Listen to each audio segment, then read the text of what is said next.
Hey guys, and welcome to another video, and video number 400 on the Father Films YouTube channel. That's right, I have made 400 videos including this one right here.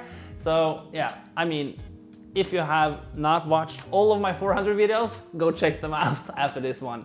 But today we are going to be talking about the next car on the list in the series of my cars. That's the series where you get to know me and my cars that I have owned over the years. And today we are at episode number 12, and today we are going to be talking about my E36 325 Cabrio that I've owned for 3 years. So if you're not subscribed already, please go down and subscribe somewhere under here and like the video. And now let's get into the story.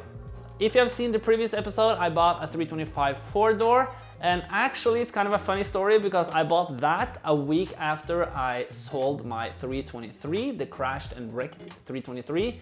I bought the 4-door 325. And then 1 week after that, I bought a 325 Cabrio, and I got it for quite cheap because there was a catch. It was an automatic. And in my book, I'm not that interested in automatic cars. It was actually my first car that did not have a manual transmission. So getting a car that was not manual, not something I enjoyed, but I thought, well, okay, let's buy the car and then manual swap it later. So I bought the car. It was a few faults on the car, so it was not road legal. It had been on a control, but it was not road legal. So I had to fix the fault. It was a few brake lines here and there. After I fixed the brake lines and all of that, I had to fix the rust on the car because that was also a thing that was pointed out that was not in order. And to get the car legal, I needed to fix the rust. And I'm not that good of a welder, so my brother helped me out, I remember, and we had a good summer day. And yeah, welded the holes we had in the chassis, and then I got it under control and we got it through. So that was quite fun. That meant I could now drive the car every day and use it as my daily.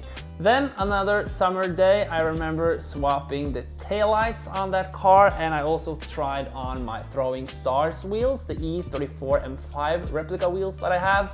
And I really like the look of the 5 series wheels on a 3 series. And like I said, they were replicas, so they were actually like offset 35. So that fit actually pretty good on the E36. Then when I got the car on those wheels, I decided, well, now I cannot fool around anymore. I do not want to drive around with an automatic transmission. We need to get this car manual swapped ASAP. We got the old transmission out, the automatic transmission, which was seriously huge.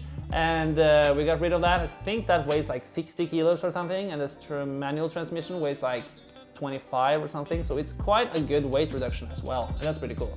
We got the old transmission out, we got the new in, we got 3 pedals, we connected the a clutch line and a few other stuff. And I remember very good the first time we like fired the car up and started it up and took the first burnout.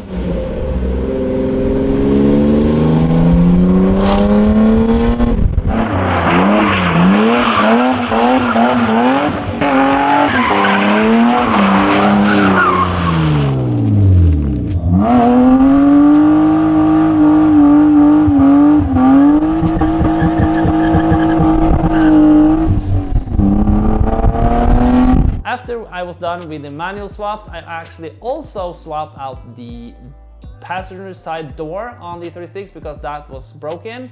So we swapped that out. I got some M3 mirrors, I got some new turn signals on the car, I got that M3 lip that a lot of you guys have been commenting about actually on that car. And yes, that is an OEM M3 lip on an OEM E36 bumper.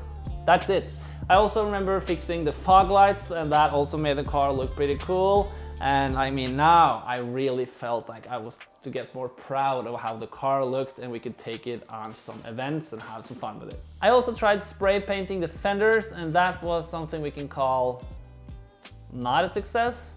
It was not good. It did not look good at all. So that was kind of bad, but either way, I drove around with the car and I was on the lookout for some new fenders, and hopefully in the same color, because I then learned that I was not a good painter. I really like driving with the top down and just enjoying a cabriolet with the fresh air, the sound from the straight six, and now a manual transmission as well. I also installed some coilovers. I bought some used coilovers online and I installed those, and that made the car a lot stiffer and a lot better to both drive and actually drift and do some burnouts with. Then it was time to fix the front of the car. I kind of thought that I would kind of like some like facelift look on the car. So I bought some CCFL Angel Eyes from eBay and mounted those. I remember making a video about mounting those Angel Eyes, and that video to this day actually got like 160,000 views. It's so cool to see that other people are using my video as an inspiration to do this yourself. And I mean, that is,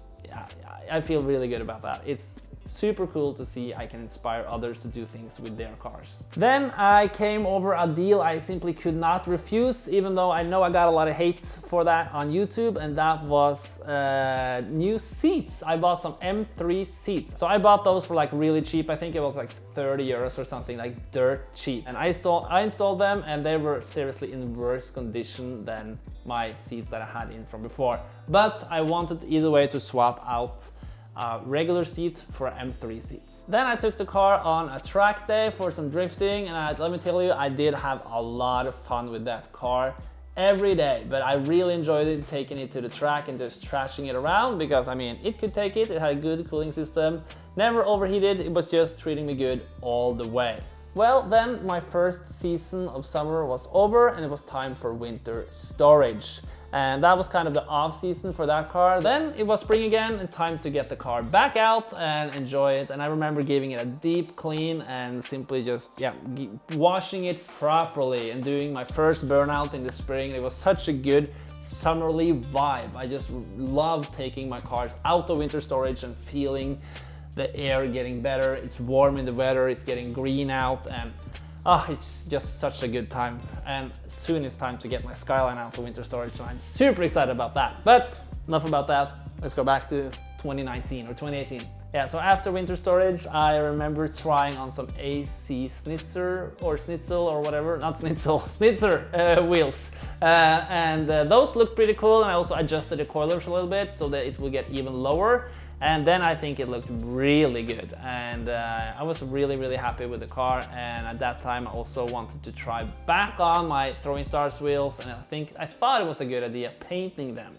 But as you see right here, it was not a good idea to paint them, because I kind of was going for the bronze TE37s look, but they turned out not to be bronze, that color I bought. It was more brown than anything. So it was not a good, it was not good. It did not look too good, but yeah, whatever, it was okay. Then I installed some new coilovers on the car. I got some brand new coilovers that I installed, and how those had like adjustments for hardness and stuff like that, and camber adjustments and a lot of cool stuff. So that was kind of fun to try some new coilovers on the E36 instead of the used ones that I had. Then it was a really quick summer. I think that was the summer of 2019 when I got my E46 M3 as well. So I didn't use that much time on the E36 back then, and before I knew it, the summer was over and I had to winter store the car again. When I got it out of winter storage again, it was all happy days once more. And so I remember buying M3 bumper in the exact same color that I already had. I bought side skirts in the same color, and I bought finally new fenders for the car in the same color. And that was a dream, and I think I bought all of that for like super cheap. And yes, the parts were not in perfect condition, but so was not my car. It was not in perfect condition, so it didn't matter. I know, it was quite cool actually. I thought it was quite cool, and I mean, an E36 always deserves an M3 bumper. That's at least my opinion. They look really cool with that M3 bumper. Yeah, but it looked kind of cool, and I got those, in the end I also got some cool wheels for it. I tried on my M3 wheels.